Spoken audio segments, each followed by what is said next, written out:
อย่างมื้อนี้เวลาประมาณ10 โมงไปทางสถานีตำรวจนำโดยผู้กำกับวิรพลหวังสุรพลกับอันยังว่ากละไหม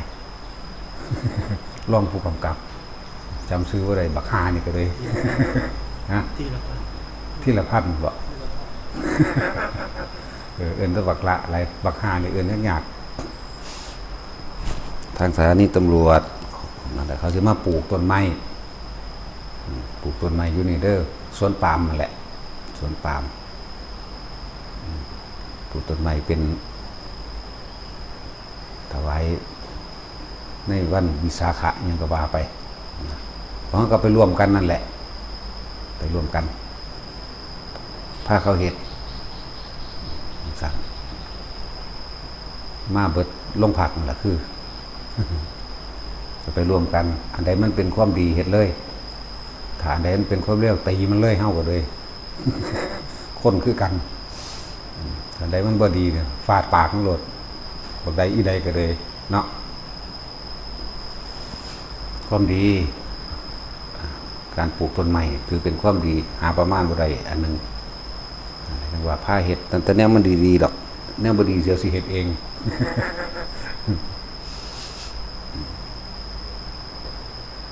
โมงพากันนั่นนี่แล้วคือสิว่าล้างถ้วยแล้วละมั่งแล้วละมั่งเนาะถ้วยซ้ำแล้วก็พากันออกไปล่ออยู่กุ่นโลดอยู่อันสวนปาล์มเฮานั่นแหละปลูกต้นไม้เสริมให้มันเต็มตะกี้ต้นหยังแน่ละนี่อันนึงกิจกรรมมื้อนี้ทำเพื่อ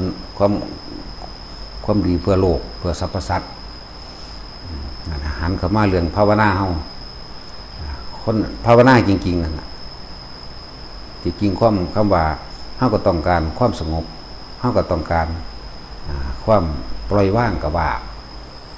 เฮาต้องแต่ว่าในความสงบของคนหลายคนเข้าใจว่าต้องบ่มีผู้ใดมาวุ่นวายบ่มีผู้ใดมาก่อกวนคนทั้งหลายสิเข้าใจความสงบว่าบ่อยากรับทราบบ่อยากรู้เรื่องหยังอยากอยู่ผู้เดียวเงียบๆแบบ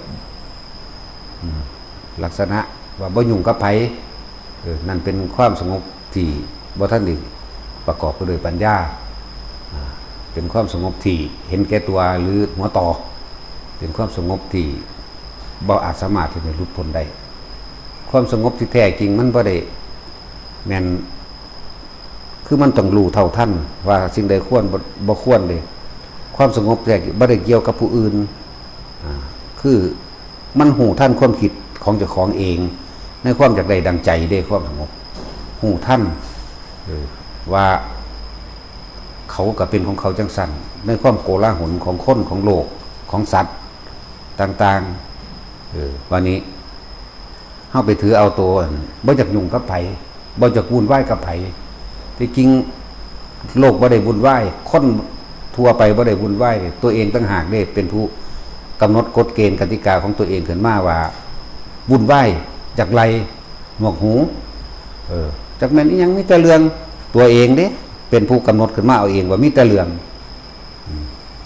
ตัวเองบ่แม่นผู้อื่นเลย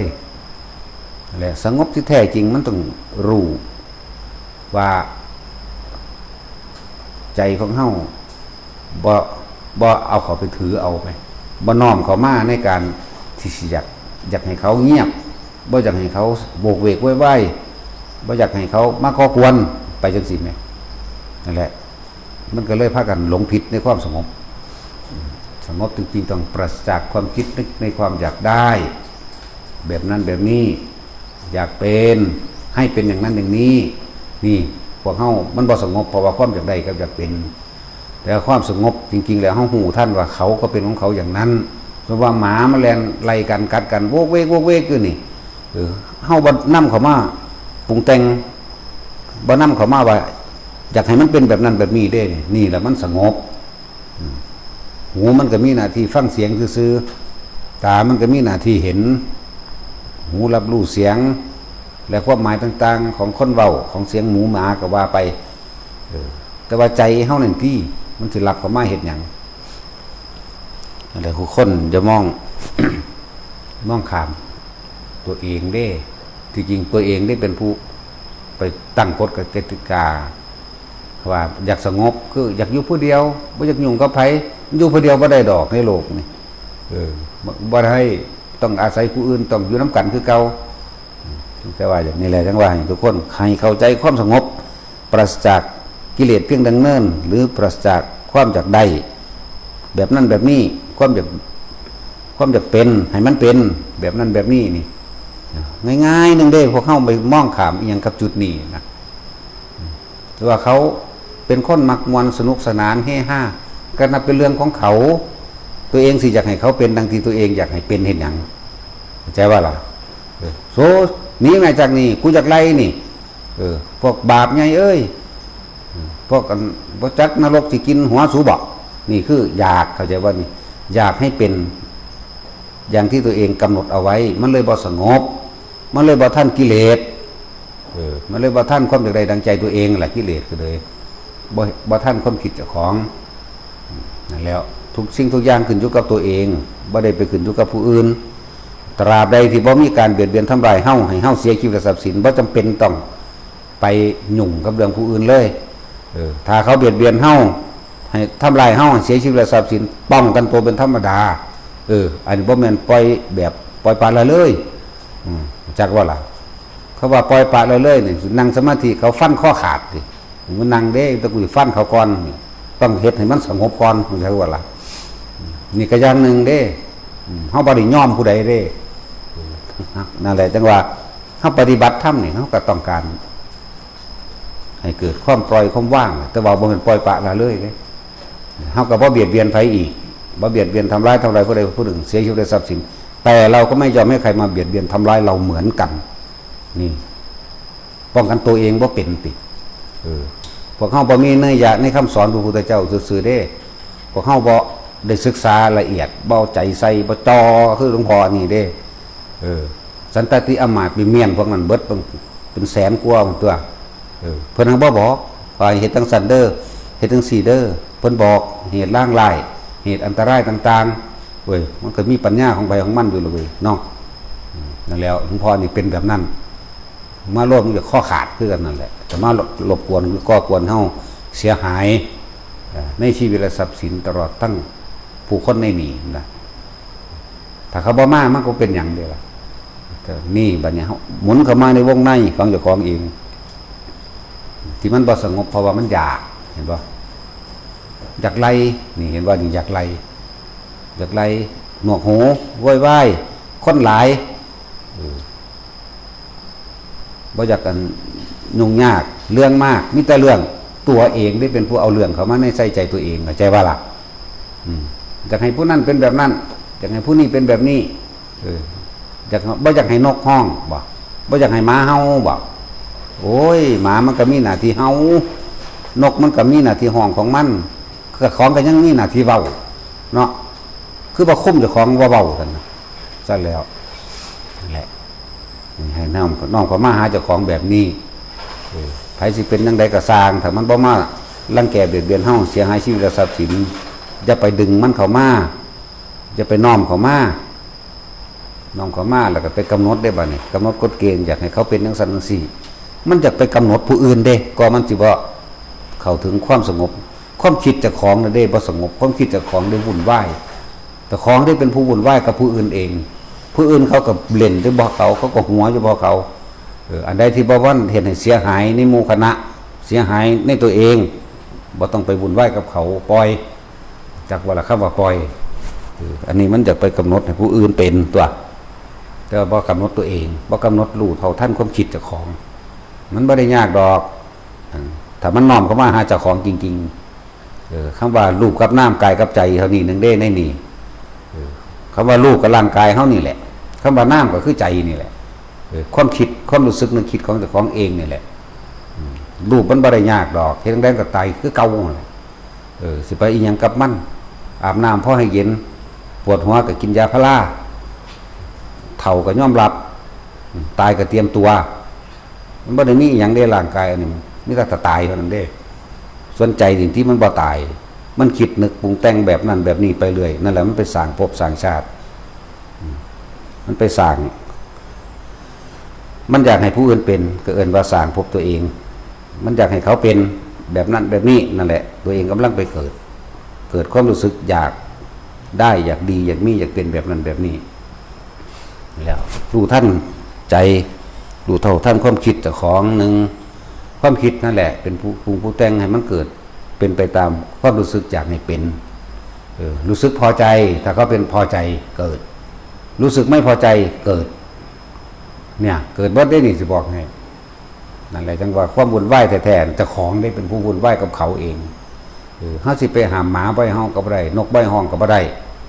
เฮาก็รู้มันซื่อหมามันกัดกันงงเงงก็เป็นเรื่องของหมาหรือสิจะเป็นหมาตัวที่3บ่เนาะส่วนมากก็จะเป็นหมาตัวที่3เด้เนาะหมาเห่าอย่าเห่าตอบเขาว่าเพราะมันจะเกิดหมาขึ้นมาอีกตัวหนึ่งอย่างว่าหลัดหมาเจ้าของนั่นแหละสิหมาไผหมาอยากได้ดังใจนั่นแหละแม่นว่าล่ะในเมื่อเฮาบ่ได้ถูกเปลี่ยนเบียนรังแกเฮาก็บ่จำเป็นต้องมีหยังไปวุ่นวายกับไผมันอยู่ปกติดีพอแห้งก็ได้ถูกมั้ยมันไปตำหนิผู้อื่นอยากให้เป็นนั่นแหละเจ้าของนี่เป็นผู้สร้างขึ้นมาความวุ่นวายก็ดีนั่นแล้วคำว่าน้ำก็คือความรู้สึกของเฮาเองก็เกิดจากความคิดอยากให้ผู้อื่นเป็นแต่ว่าบ่คิดอยากให้เจ้าของเป็นเนาะนี่เป็นสั้นถ้าเฮาก็เลยว่ามีรูปกับน้ำมีกายกับใจบัดนี้เอาความคิดมาไว้อยู่ในกายนี่มั้ยเอาความคิดถึงหยังคิดถึงลมเอาความรู้สึกมาไว้ในกายอีกเหมือนกันนิ่มน่วงกลางอกกลางหน้าผากกลางกระหม่อมจอมขวัญเจ้าของเองเท่านี้นึงได้ล่ะควบคุมมันอยู่ในนี่นึงได้ล่ะส่วนมากมันอยากไปควบคุมผู้อื่นนั่นแหละยังกระสร้างคนเฮาสิมีความรู้มากเพียงใดกระสร้างเฮาบ่อาจสามารถทำให้ผู้อื่นพ้นทุกข์ได้ถือไว้โลดอันแนวนี้คนที่มีความรู้มากๆก็บ่อาจสามารถบรรลุธรรมให้เขาได้บ่อาจสามารถให้ผู้ใดอยู่ดีมีสุขได้เขาต้องทำด้วยตัวเขาเองเด้อพวกใดกระสร้างจบปริญญาใดกระสร้างแล้วประโยชน์อะไรในการจบปริญญาของเธอประโยชน์อะไรในความเป็นด็อกเตอร์ของเธอบ่อาจสามารถทำให้ผู้อื่นอยู่ดีมีสุขได้เธอไม่อาจสามารถที่ทำให้ผู้อื่นพ้นทุกข์ได้ด้วยจื้อไว้โลดอันพวกมีความรู้หลายๆสิได้ประโยชน์ของมึงสิได้มึงมีประโยชน์แก่โลกหม่องใดอันแล้วแม่นบ่ล่ะจบนั่นจบนี่เป็นนั่นเป็นนี่เป็นโคตรพ่อโคตรแม่มึงบ่สามารถที่จะเฮ็ดให้ผู้ใดพ้นทุกข์ได้มั้ยมึงเฮ็ดให้เขาอยู่ดีมีสุขได้บ่เอามึงเฮ็ดให้เขาบ่ป่วยได้บ่บ่เจ็บบ่ปวดบ่ตายได้บ่นั่นแหละพวกอ้างอันนี้เว้ามึงบ่ได้ปิดบังเด้ลูกเขาอีหาใดเว้ามาก็สร้างเด้ถูกตีนเบิดอย่าโอดอย่าอ้างจบนั่นจบนี่จบจากเมืองนอกเมืองหน้าจบหยังก็จบวิชาหมานั่นแหละแม่นบ่ล่ะจะเฮาครูตาผู้นั้นครูตาผู้นี้นะฮู้จักบ่ใบปริญญานั่นเป็นใบรับประกันกิเลสตัณหาของคนนี่นั่นบ่ได้นั่นใบประกอบการว่าคนผู้นี้จบปริญญาตรีละกิเลสได้โสดาบันจบปริญญาโทได้อนาคาจบปริญญาเอกได้ยังก็ว่าไปด็อกเตอร์ดอกหมาที่เป็นอรหันต์ก็บ่แม่นเด่นใบปริญญาทั้งหลายนั่นน่ะใบรับประกันกิเลสตัณหาของคนของสัตว์เข้าใจว่าล่ะเหมือนมันบ่มีตัณหามันสิไปเลี้ยนเอาบ่มันอยากได้ตัวมันจังไปเนาะนั่นว่าสัตว์นั่นแหละบอกว่าจะไปเงิดจะไปสอนหิแมงผู้ใดดอกอันใดมันเฮ็ดเป็นประโยชน์ใดเฮาเฮ็ดไปเลยแต่ถ้ามันเว้ามาเฮาบ่ต้องไปตอบดอกให้หลวงพ่ออันนี้เว้าผู้เดียวหลวงพ่อสิล่วงเข้าไปในเลยหมดลูกแม่มันอีกบ่ธรรมดาเด้ดูเขาอีหาได้ก็สร้างนั่นแหละพวกเขาบ่ต้องตอบพวกเขามันโมโหจักว่ามันสิศูนย์หลวงพ่อนี่บ่ศูนย์เลยฆ่าแมงเลยเป็นจังซั่นเด้อจังว่าความวุ่นวายแท้จริงอยู่ไสความคิดเจ้าของเองเด้อความวุ่นวายจริงๆนั่นอยู่ที่ความคิดเจ้าของที่อยากให้ผู้อื่นทำดังใจตัวเองนั่นแหละอยากให้เป็นอยากให้ได้อยากให้เป็นไปบังคับผู้อื่นแม้กระทั่งบังคับตัวเองอยากให้สงบพร้อมนั่นแหละมันบอกจากวิธีก็บอกอยู่ตลอดเอาเธอพวกเจ้าอยู่ในลมหายใจมั่งอยู่ในความรู้สึกในกายมั่งอยู่ในหน้าผากของนวงๆกันนั่น กลางหัวมันทำกลางอกมั่งอยู่แค่นี้พวกเจ้าสงบแล้วพวกเจ้าจะไปเอาอีกอย่างอยู่บางใดอีกแล้วให้เฮ็ดอยู่แค่นี้เอาไปมาสงบจนบัดนี้จนว่าบ่มีความคิดหยังเกิดขึ้นได้เป็นบ้าขึ้นมาอีกเอ้ากูสิบ่เป็นอัลไซเมอร์บอกว่าได้บัดนี้เพราะน่ะเบิ่งดูมันสงบแล้วก็ยังไปหาความสงบอันอื่นอีกอยู่ยังไปคิดหาอยู่ญาติเจ้าของไอ้บ่น่ะญาติเจ้าของแต่เจ้าของเป็นบ้านี่เป็นจากอายคนโอ้ยอยู่ซื่อๆอยู่กับความรู้สึก